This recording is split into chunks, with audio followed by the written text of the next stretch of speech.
Поговорим о вечности с тобою. Конечно, я во многом виноват. Но кто-то правил и моей судьбою. Я ощущал тот вездесущий взгляд. Он не давал ни сна мне, ни покоя. Он жил во мне и правил свыше мной. И я, как раб вселенского настроя, железной волей управлял страной.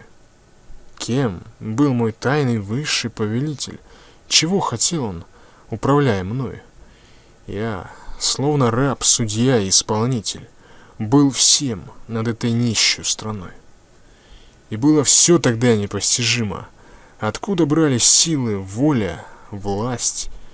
Моя душа, как колесо машины, переминала миллионов страсть.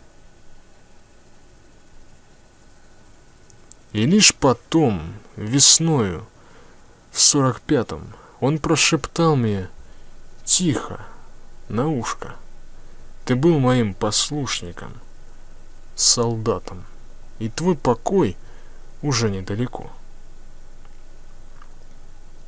1949 год. Автор стихотворения Иосиф Сталин. Данное произведение было последним произведением великого правителя СССР и поэта.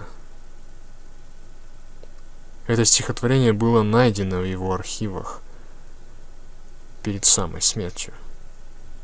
Надеюсь, вам понравилось данное произведение. Спасибо за просмотр.